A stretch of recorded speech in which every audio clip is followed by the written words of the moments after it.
Assalomu alaykum qadrli Oyna jahon muxlislari. UTR Ko'sh to'lqinlarida yana 14:00 Munavvar kun dasturi.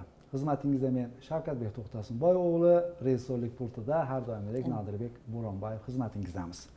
Bugungi Munavvar kunda sport haqida gaplashamiz. Bo'lganda ham sportning murakkab turidan bo'lgan taekvondo va bu bilan yaxshi natijalar sari olg'a intilayotgan yosh sportchi qiz bilan tanishtiramiz. Studiyamizda Jumaboyeva Dilafruz Baxtiyorovna va onalari, ko'pchilik she'riyat ixlosmandlari uchun tanish bo'lgan shoira Umida Ahmad bo'ladilar. Studiyamizga xush kelibsiz. Assalomu alaykum. Va alaykum assalom. Yaxshi keldinglarmi? Yaxshi, rahmat. Studiyamizga xush keldik. Rahmat. Bugun sportchi va shoira studiyamizda mehmon bo'lib o'tiribdi. Demakki, sport va mushoira aralash quralash bo'lib ketadi. To'g'rimi? Albatta. Birinchi bo'lsa onadan boshlaylik, she'r bilan boshlaylik bitta. Keyin suhbatimizni sportga yo'naltiramiz. Assalomu alaykum. Va alaykum Shavkatbek aka, avvalambor taklif uchun kattakon rahmat. Shu hozir shu o'zimizni Qirg'iziston ikki davlat do'stligi, ikki millat do'stligi haqida she'rim bor. Ruxsat bersanglar shuni. Marhamat, juda ham yaxshi bo'ladi. Qirg'iz o'zbek bir zaminning farzandlarimiz. Odam ato, mama havo dilbandlarimiz. Yerimiz bir, elimiz bir, osmonimiz bir. Ming shukr kim yaratganning bandalarimiz. Millatchilik, illatchilik yo'qdir bizlarda. Muhabbat va vafo jo'shtir yigit qizlarda. Tog'imiz bir, bog'imiz bir, havoyimiz bir. Birlik degan tuyg'u yashar har sof dillarda. Qirg'izimning qirmiz yuzli qizlari go'zal. O'zbegoyim qizlarining so'zlari asal. Ishqimiz bir, rashqimiz bir, bu tanda jon bir. Yigitlari sadoqatdan bitarlar g'azal. Har millatning bor o'z urfi, bor o'z odati. Do'stligimiz poydevoli elning san'ati. She'rimiz bir, kuyimiz bir, ohangimiz bir. Allohimning har ishida bor bir hikmati. Ona zamin tuprog'ini suraylik ko'zga. Hech bir davlat vatanimiz bo'lolmas bizga. Dinimiz bir, ilmimiz bir, iymonimiz bir. Ikki dunyo ko'z tegmasin do'stligimizga. Rahmat. Juda ham zo'r. Ikki millat bir qoni-qoniga bir-biriga singib ketgan ikki millat haqida chiroyli bir madhiya yozibsiz. Tashakkur. Rahmat. Endi odatda bizni studiyamizga keladigan sportchilar juda ko'p. Bir oyda bir marta, ikki oyda bir marta, bir yilda bir 4-5 marta sportchilar taklif etamiz. Ular orasida qizlar juda ham kam keladi. Yilda bir marta bo'lmasa, 2 yilda bir marta keladi. Masalan, oxirgi ko'rsatuvimiz o'sha Bozor Qo'rg'ondan tashrif buyurgan Abdumajid aka Mamarayimov trenerlik qilayotgan, murabbiylik qilayotgan jamoadan qiz bola shogirdlarni yetirib keldi. Men bularni ko'rib juda ham xursand bo'lgandim. Mana bugun yana o'sha xursandchiligim, quvonchim yana yangi paydo bo'ldi. Chunki bizni Dilafruz yaqinda ijtimoiy tarmoqlarda sizni profilingizda ko'rib qoldik. Dilafruz taekvondo bo'yicha xalqaro musobaqada qatnashib, 2-o'rinni olibdi. Qora belbog'li sohibalar bilan kurashga tushib 2-o'rinda oldi. Endi so'zni Dilafruzga bersak, Dilafruz bu sportga kelishingizdan boshlasak birinchi. Taekvondo bu og'ir, murakkab tur. Bunga qanday qiziqib qoldingiz? Avvalambor assalomu alaykum. Va alaykum assalom. Bu sportga men yoshlikdan qiziqqanman. Uydagilarga aytganman. Sportga beringlar, qiziqaman desam, kelgan ota-onam 14-13 yoshimdan tam уже qiziqishni boshlaganda bundan sportchi chiqadi по-любому deb. Keyin shu 14-15 yoshimda berishgan. Уже почти 1 yil bo'ldi taekvondo bilan zanimatsiya qilayotganimga. Как бы ota-onamni sharafi bilan men shunaqa darajaga yetib, 2-mesta olib Qizilqiyada keldim. 1 yil ichida demak yaxshi natija ko'rsatibsiz-da? Yanvarda xudo xolasa 1 yil bo'ldi. Hali 1 yil bo'lmabdi. 11 oy ichida xalqaro musobaqada qatnashib, qora belbog' sohiblaridan yonma-yon ular bilan bas kelib 2-o'rinda olishlik. Mana hozir o'sha musobaqadan olingan kadrlar namoyish etilyapti. Albatta buni siz olgansiz, professional operator emas, buni o'sha yerda bo'layotgan voqeadan kadrlar. Men bu qizga borishimni aytmadim. Ha. Surpriz qilib, endi qizimni birinchi arenaga chiqishi bo'lgani tufayli necha bo'lsa ham o'ziga motivatsiya bo'ladi, ham ishonch bo'ladi, ruhlantiradi. Onani ko'rsa, farzand ota-onani ko'rsa, o'ziga ishonch paydo bo'ladi deb shu bordim.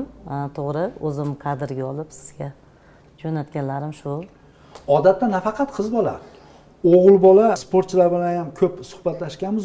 Ular aytadi, ota-onam, ayniqsa onam yuragi bezillab turadi, bo'yiga tushayotganda, nima deydi, davrada musobaqaga chiqayotganda, voy bolam mushayib qolmasa ekan deb. Siz bu yerda qanday rozilik berib yubordingiz ona bo'lib turib? Unisiga qiz bola bo'lsa, albatta bu juda men uchun qiyin bo'ldi, og'ir bo'ldi, chunki farzandimni har bir yegan zarbasi meni yuragimga tegadi, lekin men farzandim kaltaga yemasin desam, boshqa ota-ona kaltaga yemasin desa, bizdan sportchilar chiqmaydi. Shuning uchun farzandga ishonchni berib, u endi kaltaga yema, ur demaysiz-ku, lekin g'alaba qozon degan maqsadida o'zimga kuch to'pladimda albatta. Bu yerda qaysi kiyimdagi ko'k kiyim, qizil kiyimda? Bu ko'k kiyimda Dilafruz. Hozir o'sha qora belbog' sohibasi bilan finalga bellashyapti. Bu finali birinchi tushgani sariq belbog'dagi pol finalga chiqishidi. Yarim finalga chiqishidi. Shu hozir to'g'ri bu yerda yutkizdi, lekin bizni birinchi ko'zlaganimiz ham yutish emas edi. Hatto ikkinchiga ham o'ylangandik, lekin shu qizimni treneri qizimga ishonch berib, sen tushasan, sen g'olib bo'lasan deb ishonch bergani uchun bilmayman, qizim buni uddaladi. Dilafruz, mana siz 11 oy bo'libdi o'sha sport klubga borib, o'sha majmuada taekvondo bo'yicha taekvondo sirlarini o'rganishni boshlaganingizga. Mana shu turnir, mana shu musobaqada sen qatnashasan deb sizga taklif tushganda o'zingiz qanaqa his qildingiz? Men o'zi oldindan shunaqa musobaqalarga chiqishni xohlaganman. Bu menga vashshe mazza bo'ldi. O'shaning uchun hayajon ham bo'lmadi. Qo'rquv bo'lmadi? Yo'q, domla menga trener motivatsiya bergan sababli qo'rquv bo'lmadi menda. Umuman raqibingiz sizga kelganda qanaqa, hech qanaqa qo'rquv bo'lmadimi? Yo'q, domla u yerda tryuklarni aytib berib turadi-da. Xayolingizda yutkizib qo'ysam kerak degan narsa bir qo'rquv paydo bo'ldimi, bo'lmadimi? Yutkizib qo'ysam kerak degan bo'ldi, chunki u qora poyezdda shuncha. U siz raqibingiz qora belbog' sohibi bo'lganligi uchun ham sizda ozgina vahima paydo bo'ldi, yutkizib qo'ysam kerak dedingiz. Lekin tap tortmadingiz. Shunaqami? Lekin bari chiqdi mashina bilan sparing qildim. Bunda yana bitta nimasi ham bor edi, varianti ham bor edi, chiqmaslik. Chiqmay 3-o'rinni olish mumkin edi, lekin bu unga ko'nmadi.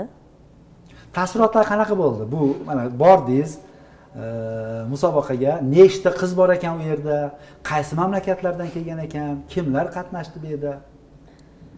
Bu yerda O'zbekistondan, Farg'onadan, Toshkentdan kelganlar bor, qizilqiyaliklar bor, O'shliklar bor. Shu men O'zbekistonliklar bilan tushib qoldim. Ular 4 yil, 5 yildan beri zanimatsiya qilishadi. O'shaning uchun 3-chisida o'sha birinchi mesdaga harakat qila olmay qoldim. 2-mesda bo'lib qoldim. Siz 11 oy ichida 2-o'rinni olganingiz ham katta natija biz uchun. Xudo xolasa sizni birinchi o'rinlarda juda ko'p ko'ramiz. Unaqa olingan bu hali boshlanishi. Bu boshlanishi bu hali, to'g'rimi? Siz kabi dugonalar, masalan o'sha Andijon, Toshkent, Farg'onadan kelganlar bilan dugona bo'lib o'rtoqlashib oldingizmi? Tanishib oldingizmi? Ha, bir ikkita qizni Instagramni olib qoldim, o'zlari berishdi. Keyin podpiska tashlab gaplashtiribmiz. Do'stlik aloqalari boshlandi. Endi siz borayotgan klub va ustozingiz haqida gapirib bersangiz. Men borayotgan klub bu kelajak bozorida joylashgan. Ha, Asharda Mashrapov akademiya bor. Asharda Merimbek o'g'li Safar Murod. Safar Murod domladan, trenerdan siz taekvondo sirlarini o'rganyapsiz. Faqat taekvondomi yoki boshqa yo'nalishlar ham bormi? Yo'q, u yerda boshqa yo'nalishlar bor, lekin men taekvondo zanimatsiya qilayotganim uchun taekvondodan. Nechta siz kabi qizlar bor u yerda? U yerda qizlar ko'p. Примерно 10 tacha qizlar, u yog'i bolalar. Ular kichkina. Yoshlar nechida qizlarda? Qizlarning yoshlari 19 da, eng kattasiniki eng kichkinasiniki 13dami shunaqa. Sizdan 2 yosh kichkina. Ha. Kattalar sizdan 4 yosh katta. O'rta yoshda ekansizda. 10 tacha qiz bo'lsa, ularning natijasi qanaqa? Ular qanaqa natija ko'rsatishyapti? Ular natijasi yaxshi. Ular 1 yildan beri zanimatsiya qilishadi, shuning uchun высшая степени bo'lib qolgan уже. Men poдружкalarim bor u yerda. Fatima, Rahima, Asiyama, Malika deganlar. Ular 1 yildan oshiq ko'p bo'ldi уже zanimatsiya qilayotganiga. Zo'r zanimatsiya qilishadi. Albatta, biz o'sha aytgan dugonalaringizni ham mana shu studiyaga taklif etib, ular bilan ham suhbat quramiz degan taklifni aytamiz. Ulardan ham taklif etamiz mana shu studiyaga. Endi mana shu qizni sportga berayotganda albatta bizning mentalitetimizda qarshilik bo'ladi-da. Otasi bo'lmasa onasi qarshilik qiladi, yo qaynona qaynota degandek bor. Siz o'zingiz ham balkim qarshilik qilgan tursiz. Men qarshilik qilmaganman. Deylik, bizni oilada, meni onam tarafda ham, dadasi tarafdan ham boshida hammasi qarshi bo'ldi, lekin farzandi hozir shu balog'at yoshida o'zi qiziqqan narsaga berishlik bu bizni o'zimizni ham burchimiz, chunki farzand qaysi kasbga, qaysi hunarga, qaysi sportga qiziqib, u narsadan chegaralab qo'yishlik bizni xatoyimiz bo'ladi aslida. Keyin yana buni shu natijasini ko'rib, hatto akalari ham, ikkita akasi bor, xabaringiz bor, dadasi ham moddiy tarafidan shu ko'maklashga o'tishdi, chunki buni hozir dadasi chempion qizim deb chaqiradi, ko'ndi. Biznikilar ko'ndi deydi-yu, biz qizim bilan bu pog'onadan o'tib oldik, Allohga shukr. Yaxshi natijalar bo'lsa hamma ko'nadi. Hammasi ko'nar ekan. Endi faqat qiz bola uchun bu taekvondo turi biroz og'irlik qilmayaptimi? Yo'q, qiz bola uchun taekvondo bu eng oson deb o'ylayman, chunki menga oson bo'lyapti. Вообще men xohlagandek ketyapti. Bu asli boshqaga qiziqqan. Qaysiga? Boksga qiziqqan, boksga men o'zim unamadim. Bu yo'q, qiz bolaga to'g'ri kelmaydi. Undan ko'ra birinchi navbatda qiz bolaning sportga borishi bu o'zini sog'lik, salomatligi uchun, ikkinchi navbatda o'zini himoyasi uchun. Va Alloh nasib qilsa, Xudo xolasa shu Qirg'izistonimizni bayrog'ini shu chetlarda yuksakka ko'tarish, Alloh nasib qilsa o'sha darajalarga yetishga yana harakat qilamiz. Maqsad shu bizda. Xudo xolasa biz erishgan muvaffaqiyatlarni ko'rib, biz ham bu yerda quvnab, faxrlanib o'tiraylik. Albatta. Qizi sportchi bo'lsa, onasida ham sportga bo'lgan qiziqish bormi o'zi? Qaysidir turga? Onasida bo'lgan. Onasida bo'lgan, bilasizmi Shavkat aka? Ba'zida biz ayollar shunaqa ekanmizda, o'zimizni bolaligimizda yetisholmagan orzularga nimagadir farzandlarimiz orqali yetishga harakat qilamiz ekan. Meni qiziqishim aikidoga bo'lgan. Hozir o'zimni ukalarim birisi qora belbog' sohibi, birisi shu qizilmi, fioletovoymi shunaqa siyoh rang belbog'mi shunaqa sohiblar, lekin menda bu imkoniyat bo'lmagan. O'zi juda ham yuvosh qiz bo'lganim tufayli ko'nishmagan uydagilar, lekin shu orzularim mana bir shu qizim orqali amalga oshyapti. Qondan o'tibdi-da, tog'alaridan, onasidan qondan o'tibdi-da. Ha, bo'ldi. Demak, sizdan yaxshi dongi chiqqan sportchi chiqadi degan umiddamiz. Inshaalloh. Albatta, Xudo xolasa. Endi taekvondoni salomatchilik uchun qanday foydalari bor? Men uni o'zi bir internet qarab, tiklab chiqqanda bilardim, lekin shunga vaqtim bo'lmadi. Sizlar o'rgandinglarmi buni? Qanaqa foydali tomonlari bor? Foydali tarafi shu qariganingizda oyoqlaringiz og'rimaydi, chunki pishib ketgan bo'ladi-da, travmalar, qon aylanishi yaxshi bo'ladi. Miyaga. Sportda hamma turi menimcha haligi ziyonli tomoni yo'q. Hatto uncha harakat qilmaydigan shaxmat ham insonni ongi uchun, aqlni ziyrak qilish uchun, charxlash uchun juda yaxshi foyda beradi. Endi haligi travmalar degan so'zda ozgina siz yuragingiz jiz yetmayaptimi? Travma haqida eshitganda, jarohat. Travma jarohat olib keladi. Jarohat olishda shu har shanba buni domlasi bilan shu o'zini tengdoshlari bilan nimaga tushiradi, sparingga tushiradi. Aya qo'lim og'rib ketdi uyda, endi ish qil deysiz, ona qizim ishni qilaylik desam, ona qo'lim og'riyapti, tiram oldim deydi. Endi buning uchun bizda bitta o'zbekcha odatimiz bor, namak olib suv qilib turib shuni bosish, shuni bilan sho'rpoqda qilib shunaqa qilib tikkalashga harakat qilyapmiz.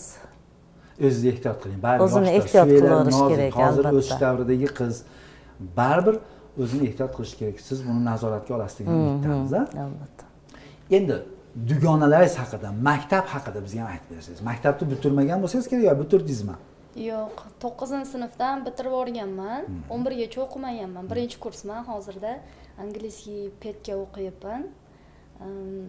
U yerda yangi poдружкаlar topdim, yangi o'rtoqlar, yangi hayot boshlandi. Juda yaxshi.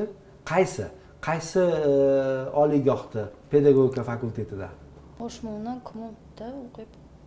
O'sh davlat universitetini qoshidagi kollejda, angliyskiy fakultetida ingliz tili o'qituvchisi bo'lib yetishib chiqadi, xudo xolasa. Xudo xolasa.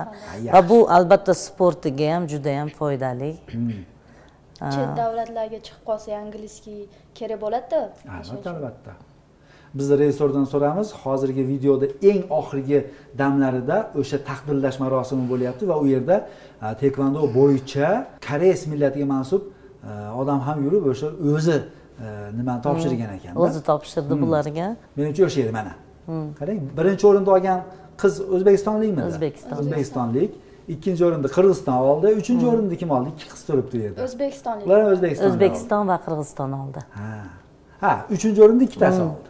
Ikkitasi oldi. Mana bizni Diliyamiz chiqib kelyapti, Dilafruz. Ringda boshqacha, chashlari ham boshqacha o'rilgan. Uni o'zingiz o'rganmisiz? Yo'q, buni shu mahallada opasi bor. O'sha opasiga o'rdirib chiqibdi. O'zi odatda soch o'rilgan bo'ladimi? Tekvandoga qatnashayotgan qizlarniki? Yo'q, hammasiniki emas, xuvos qilib olishadi ko'proq. O'zlariga udobniy bo'lish uchun. Mana bu trener haqida. Shu odam uyushtirdimi? Shu odam uyushtirdi, ismlari Likindo. Bu Koreyadan kelgan shekilli. Koreyadan kelgan o'shancha. Ismlari необычный.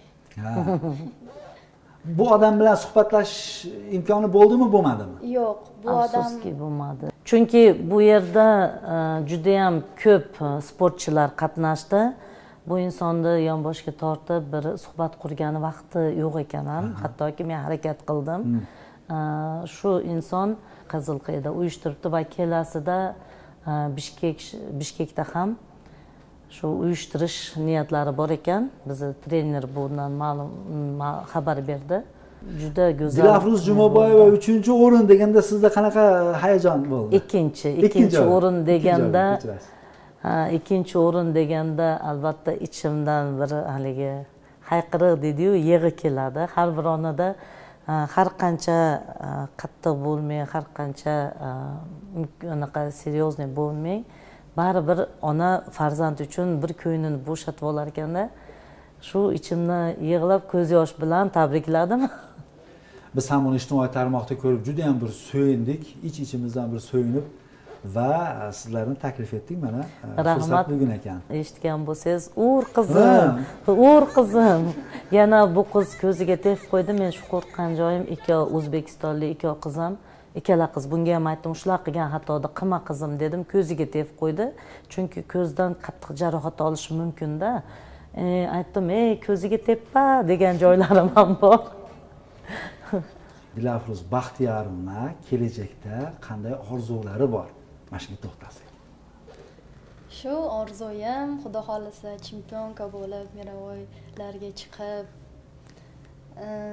ota-onamni ko'klarga ko'tarib, meni gapirishganda faxrlansin deb. Maşallah. Niyat qilganman. Albatta niyatlaringizga yeting. Biz sizga bundan omad tilaymiz. Sog' salomat bo'ling. Endi yana she'riyatga o'tamiz. Birorta tinglaymizmi? O'zim yaxshi ko'rib o'qiydigan she'rim bor. Ayolga baxt bering. Ayolga baxt bering. Tutmang atirgul. tikoni barmog'in tirnab qo'ymasin. Tillodan taxt qurmang, boshdan sochmang pul, mehringiz tafti hech muzlab qolmasin. Ojiza demangiz gar ko'z yosh to'ksa, har tomchi yoshidan sahro bo'lgay bog', qahriga tegmangiz qanoat qilsa bir og'iz shirin so'z ko'ngil etar chog'. Labida tabassum ammo dilxira sezdirmas. G'am, tashvish yemirar ichin, dardini aytmaydi nolimas sira, mehnatdan oladi alamin o'chin.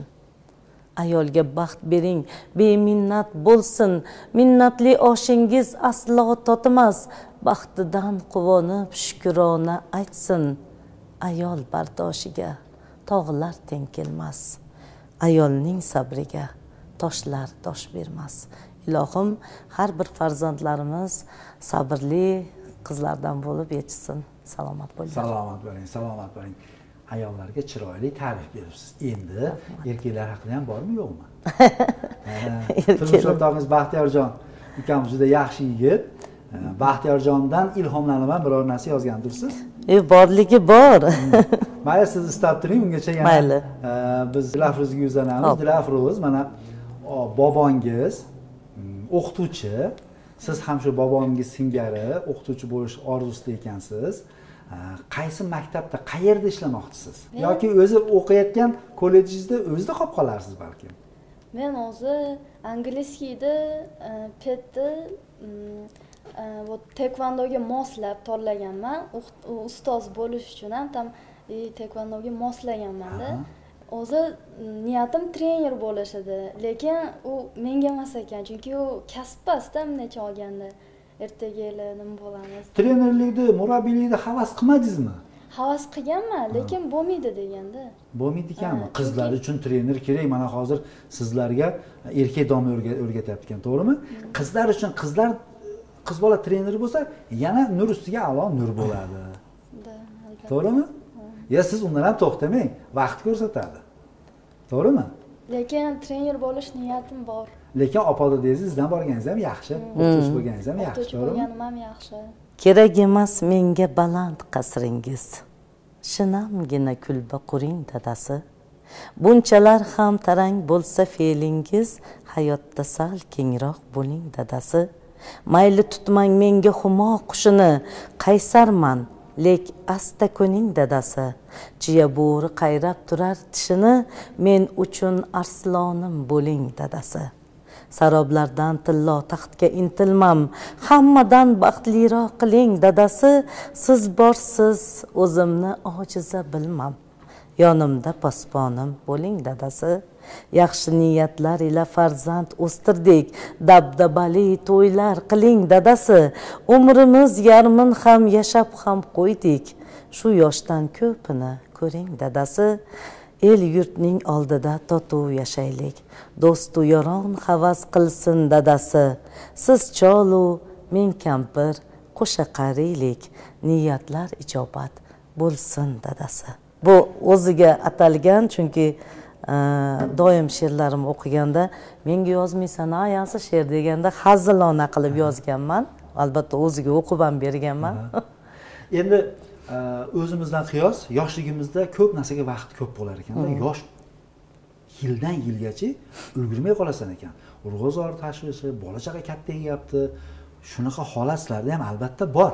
Oldin ijod ko'proq bo'lgan bo'lsa, hozir balkim ilhom pariylari ozgina xafa bo'lib ketib qolishmadimi? Kelyaptimi ilhom? Yo'q, ilhom parilari ilhom kelganda albatta vaqt ajratib yozasiz, lekin she'riyatga mukammal kirishgani sari negadir jicha she'r yozishdan uzoqlashib qolasiz ekanda. Xabaringiz bor. Tanaffus bo'lib qolar ekan. Mana ustozim Barnoz Sakova aytib o'tmasam bo'lmaydi. Shu insondan mana yillar davomida shogird bo'lib she'riyatni yana ham chuqurroq o'rganyapman, chuqurroq anglab yetgan sarim negadir avvalgidek bir kunda 2 ta 3 ta she'r yozishim mumkin edi, lekin hozir bir oyda birorta she'r ham yoza olmay qolgan vaqtim ham bo'lib qolyapti-da. Chunki she'riyatda o'sha teshi tegmagan so'zlarni, birov aytmagan so'zlarni topishga harakat qilasiz ekanda. Bunga oila ro'zg'or Yo'q. ta'sir etmayapti. Ilhom Faqat kelganda haligi hech narsa ta'sir qilmaydi. borgan sari ichiga kirib, she'riyatni yaxshi anglab, murakkablik sari qiylanib qolasiz ekan shunda. Kirgan sari, u ichiga kirgan sari murakkablashyapti deng. Shunaqa bo'lyapti. Umuman ijodda to'xtaganingiz yo'q. Yo'q. Ijodda to'xtaganim yo'q. So'nggi she'r qachon yozildi? So'nggi she'rni yozganim bor. Uzr, hamma hozir shu telefonda bo'lib qoldi hayotimiz. Albatta, bu tabiiy holat. Izlagingiz yana bitta savol. Qo'lyozmalar soni nechta daftar qoralab qo'ydingiz shu kungacha? Hozirgacha Kundoshnoma deb ustoz bilan Bayoz she'rimi kitob, menga sovg'a tuhfa qilgan kitobi va Ko'z deb nomlangan o'zimni ijodlarimdan kitob chiqarganman. Buni o'tgan yil 2024-yilda chop etildi. Xudo xolasa sizlarga ham yetib keladi. Birinchisi hamkorlikda ustoz bilan chiqarilgan kitob, ikkinchisi hozir endi uchinchisiga harakat qilyapmiz. Yana albatta ustozimni yordamlari bilan bir chiroyli nom bilan atamoqchimiz. To'xtamayapmiz. Ijod qilishingizga oiladagilar qarshilik qilmaydimi? Ayniqsa turmush o'rtog'ingiz Baxtiyorjon. Rosa uyda ish qilgan paytda qo'lingizga qalam olib daftar qoralab o'tirsangiz yoki tunlari svet yoqib olib shamni yog'dusida she'r yozib o'tirsangiz. Yo'q, Baxtiyorjon Allohga shukr, juda ham yaxshi inson. Alloh shu inson bilan taqdirimni bir qilganiga shukronalar aytaman. Meni shu xaridor bo'lgan paytida shartlarimga ko'naman deb va'da bergan. Allohga shukr, shu paytgacha bir-birimiz bilan shu kelishib qarshiliklarsiz yashayapmiz. Tinch, totuv. Allohga shukr. Lekin boshida bo'ldi qarshilik. Mahallada, qishloqdan farzandlar tarbiyasi bilan, umuman odob axloq borasida ilg'or, namunali oiladasizlar. Topdim. Marhamat, tinglaymiz. Shu kelib qo'yganda yozib qolamiz. Qachon yozildi? Sanasi qachon? Buni iyulda 30da yozilgan ekan. Avgust, sentyabr, oktyabr, noyabr 4 oy tanaffus bo'libsiz-ku. Endi Xudo xolasa mana ilhom olamizda. Juda yaxshi, tinglaymiz. Shu ko'rsatuvdan keyin. Dilingiz og'rigan, og'ritganim rost. Balkim ko'nglingizni ranjitdim bir oz. Ataylab qilmadim, majbur bo'lganman. Ishqning botqog'idan qutqardim xolos. Ko'ngil ishi bilan o'ynashib bo'lmas. Yolg'ondan sevdim deb sinashib ko'rmas. Muhabbat yolg'onni kechira olmaydi. Yurak ayriliqqa ko'nmas. Alvido deymaylik, shunchaki xayr. Ayriliqda bordir axir bir xayr. Sizning tushunaman, meni tushuning. Bu ishqning oxiri bo'lmas baxayr. Dilingiz og'ritdim, og'rigani rost. Balkim ko'nglingizni ranjitdim bir oz. Ataylab qilmadim, majbur bo'lganman. Ishqning botqog'idan qutqardim xolos. Bu kimga atalgan? Qaysi voqeadan keyin yozildi bu she'r endi? Bu bilasiz, xabaringiz bor, shoir ijod ahli yo hayotdan yo xayoldan yozadi. Albatta shoir, ijodkor, shoira deb tan olishgandan keyin ko'proq haligi she'r yozib bering degan takliflar bo'ladi. Shunda shu insonni aytaman, mayli o'zingiz dilingizdagilarni yozing menga. Sizni chunki hayotingizni bilmayman. Shunda men o'shani his qilganimdan keyin siz aytgan she'rni yoza olaman. Siz o'zga bir odamning qalbini his qilishim kerak, keyin chiqadi-da. Shunda bir singlimizni iltimosiga ko'ra yozilgan she'r. Albatta biz o'zimiz chiqargan she'rda o'zimiz farzandimizdek bo'lib qo'ygan uchun shu tarmoqlarga qo'yib boramiz. Juda yaxshi.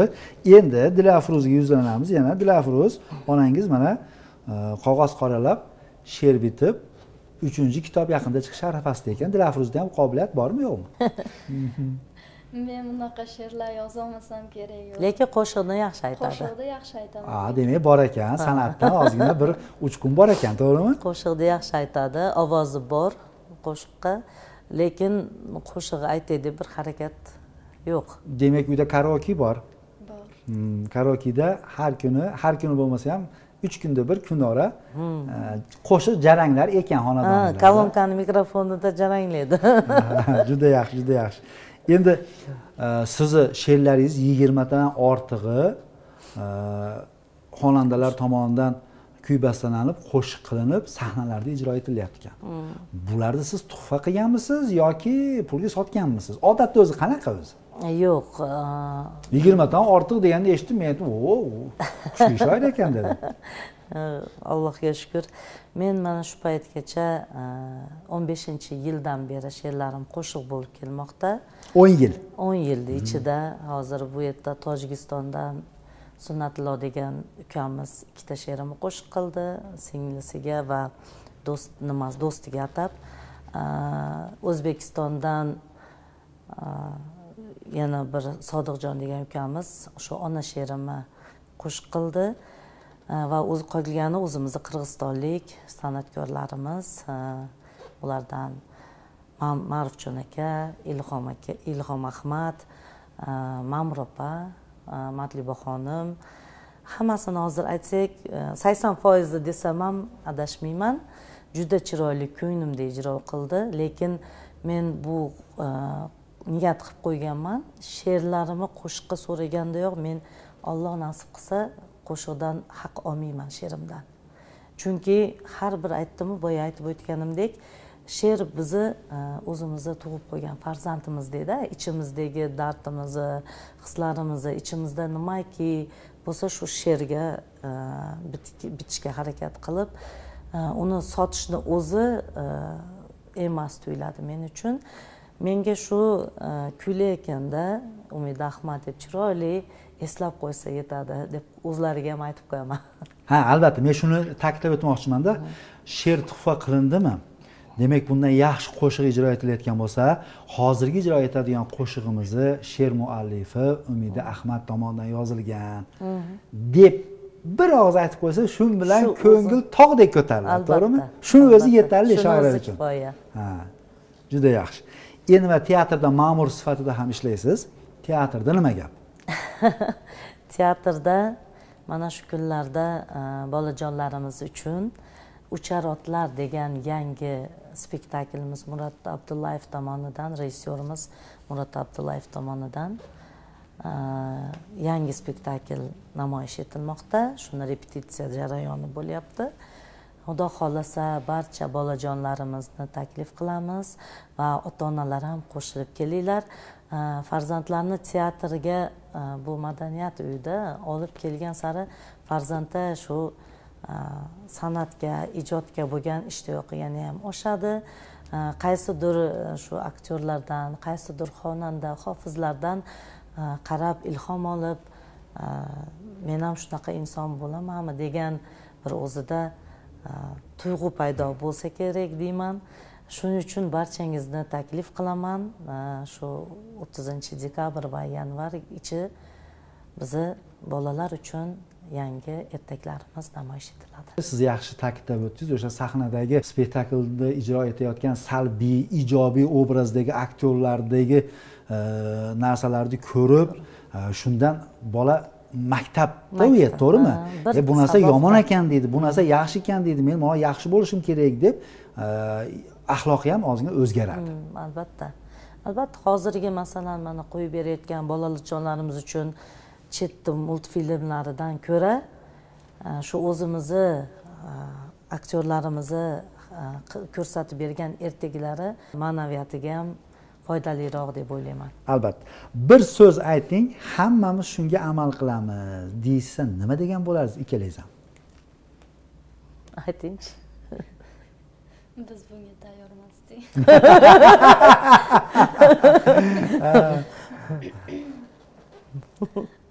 Kelinglar inoq yashaymiz desak, ha? To'g'rimi? Sizchi? Sizga biror narsa keldimi? Bir so'z ayting, hammamiz amal qilamiz. Judayam rostdan ham qizim aytgandek biz bunga tayyor emasdik bu savolga.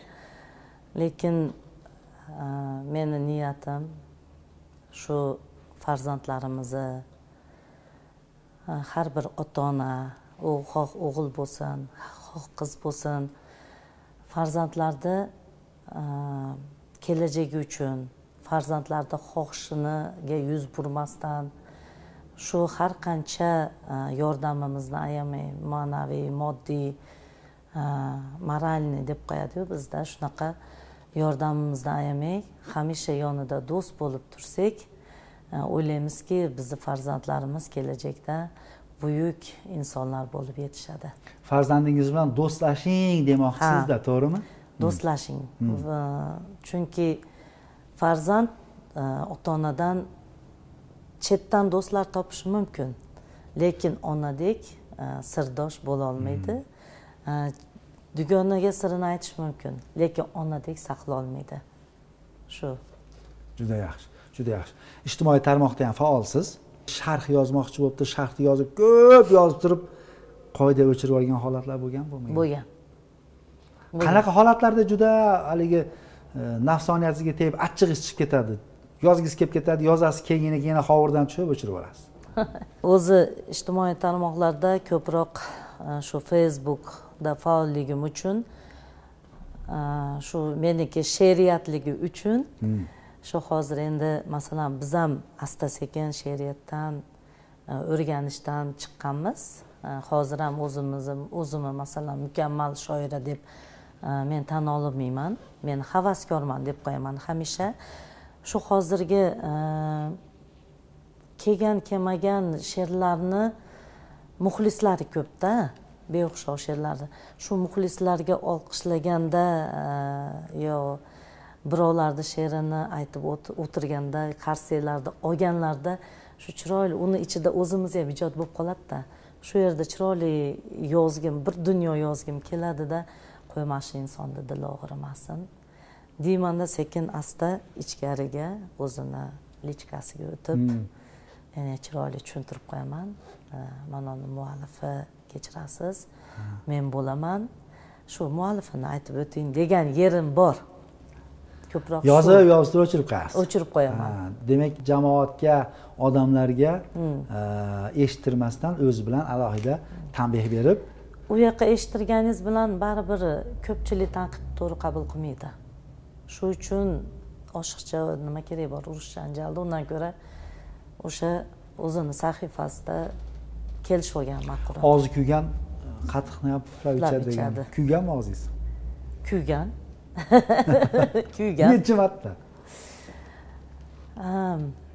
To'g'risi, unda TikTokda faol edim, TikTok sahifasida. Shu o'zim aytgandek bir qizimiz bor edi, shu she'rni rosa o'qiyapti. Endi haligi she'rda o'zini qoidasi bo'ladi, qofiya, vazn, turoq deganlari bo'ladi. Shu narsalarni endi u yerda primoy efir qilganda chiqasiz ekanda efirga. Shunaqa singlim juda chiroyli ijro etdingiz, ovozingizga gap yo'q, lekin shu she'riyatni jichaliqasiga qarab qo'ysangiz bo'lardi, she'riy qoidasiga qarab qo'ysangiz bo'lardi desam, bir dunyo gaplar bilan qoralandi. Bevosita efirda. Bevosita efirda. Undan keyin orqadan gapirilganini eshitdim. Yo, Allohga shukr, shu hozir TikTokni tark etgandan beri qulog'im tinchib o'tiribman. Juda yaxshi. Dilafruz, har doim ko'z o'ngingizdan doim o'tadigan inson kim? Doim ko'z o'ngingizda, oldingizda shunday paydo bo'ladigan inson. Albatta bu ota-onam. Har doim ota-onam hayolimga kelaveradi. Akalaringiz sport bilan qatnashishingizga qarshi bo'lishmayaptimi? Hozir yo'q, lekin oldin qarshi bo'lishdi akalarim. Ayniqsa kichkina akam unamadi. Yo'q, qiz bolaga nima kerak bor, biz o'zimiz spasayt qolaveramiz, bolalardan undan dedi. Keyin oxiri ota-onam yo'q boradi deb turib oldimi, akam tishi o'tmay qoldi menga keyin. Ota-onam va ustunlik qilding. Ularning roziligi akalarimni rozi bo'lishiga sabab bo'ldi. Sababchi albatta. Bizga ajratilgan vaqt o'z nihoyasiga yetib boryapti. Agar imkon bo'lsa bitta she'r bilan yakunlasak va so'nggi so'z sifatida erkin mikrofon bersak. Bormi, tayyor she'r? Bor. Siz esa bizni tomosha qilayotgan hamma o'rtoqlaringiz, ota-onalaringiz, dugonalar, hammasi ustozlaringiz bizni tomosha qilyapti. Sizga omad tilaymiz. Mana davlatimiz bayrog'ini yuqoriga ko'tarib, Qirg'iziston va O'zbekiston o'rtasida o'tkazilgan xalqaro musobaqa bu ham. Ikkinchi o'rinda olibsiz. Sizni tomosha qilayotgan hamma sport sevarlarga, dugonalaringizga tilaklaringiz. Zaldagi qizlarim, poдружкаларым, o'rtoqlarim yaqin bo'lib ketdik. Xudoga shukr. Shu zalni tark etmaslik, oxirigacha до конца черный поясgacha borishlikni tilayman. Sportga qiziqadigan qizlar, bolalar, qiziqsanglar, обязательно boringlar. Sizlardan bir nima chiqadi, обязательно chiqadi. Motivatsiya. Bizda Dilafruz 5-6 sinfgacha rus maktabida o'qigan, undan keyin o'zbek maktabida o'qidi, orada qirg'izcha, mana hozir inglizcha degandek tillar har xil chiqyapti. Bunga e'tibor bermaymiz. Bu tabiiy ko'rinish endi. 2-3 ta maktabda bitirgan odam shunaqa bo'ladi. Endi so'z Umida. Hozir dadajonim rahmatliga she'r yozaman. Meni ko'proq ijodim shu otamga bag'ishlangan bo'ladi. Dilafruzga berilgan savolga javob bo'lyapti bu. Ko'z o'ngingizdan doim o'tadigan inson kim degan. Otam o'tadi, chunki Ahmad degan taxallusda ham shu otamning nomiga olganman. Sizdan qolgan faqat shu surat. So'z demaysiz. Termalasiz. Yig'lamayman, ishoning, faqat ko'z yoshlarim artar. Axir kim? Yoshlarimga to'lmas qabringiz, azoblarga qo'ymayman sizni, juda jondan o'tdi qadringiz. Erta tashlab ketibsiz bizni. Hayot sinar sabrimni qayta, arzim aytar bir insonim yo'q. Sizdek sirdosh endi yo'q, ota. Nomard zarbi yurak teshar o'q. Ziyoratga borolmayman ham, qabringizga ekolmayman gul. Ayting dunyo bunchalar bir kam, faqat meni sinaydi nuqul. Ota uyim huvillab qolgan. Borsam topmay izlayman sizni, darvozamga qulf osilgan, kim kutarkin deyman-da bizni. Aylanaman har bir xonani, to'rt devorga dardim aytaman, shabbodalar tinglar nolamni. Tuguncham bo'sh, tugib qaytaman. Sog'inaman xumor tutganda, erkalagim keladi goh. Didor endi qiyom qoyinda, uchrashtirsin bizlarni Alloh. Sizdan qolgan faqat shu surat. E'tiborlar uchun rahmat. O'tganlarimiz Alloh rahmatiga olsin. Hozirda hayot bo'lganlarda hammasini umrlari ziyoda bo'lsin. Ziyoda bo'lsin. So'nggi so'z sifatida 30 sekund vaqt. Avvalambor bizni shu kichkinagina mehnatlarimizni e'tiborga olib taklif qilganinglar uchun kattakon rahmat. Shu Munavvar kun dasturi qanchadan qancha insonlarni mehnatlarini shu ekran yuziga olib chiqyapti. Bu barcha ijodkorlarga, shu yerdagi xodimlarga, qolaversa Shakirga, sizga kattakon rahmat. Allohim yana ham ishinglarni bardavom qilsin, rivojini bersin. Yana ham shunaqa chempionkalar kelib, yana ham nima deydi? Davlatimiz bayrog'ini ko'klarga ko'tararsin. Juda yaxshi, bu niyatda biz sizlarga doim omad tilaymiz. Albatta ona sifatida qizingizni mana shu sportni taekwondo turi bo'yicha berganingiz va uni qo'llab-quvvatlayotganingiz o'zi biz uchun juda bir quvontiryapti. Albatta biz Dilafruzxondan siz aytgandek Qirg'izistonimizni butun jahonga tanitadigan buyuk sportchilar, mana o'tgan yili biz qancha sportchilarimiz Qirg'izistonni yuksakka ko'tarib yubordi-da. Shular qatorida ko'rishni istaymiz. Salomat bo'ling. Vaqt ajratib kelganingiz uchun sizlarga rahmat. Tashakkur. Qadrli Oynajahon muxlislari, sizlar Munavvar kun dasturini tomosha qildingiz. Eslatib o'tamiz, bugungi dasturimizda xalqaro Taekvondo bo'yicha musobaqada ikkinchi o'rinda olgan Jumaboyeva Dilafruz Baxtiyorovna hamda u kishini onalari shoira Umida Ahmad bilan suhbatlashdik. Kelasi munavvar kunda uchrashguncha xayr, salomat bo'ling. Rahmat. Rahmat.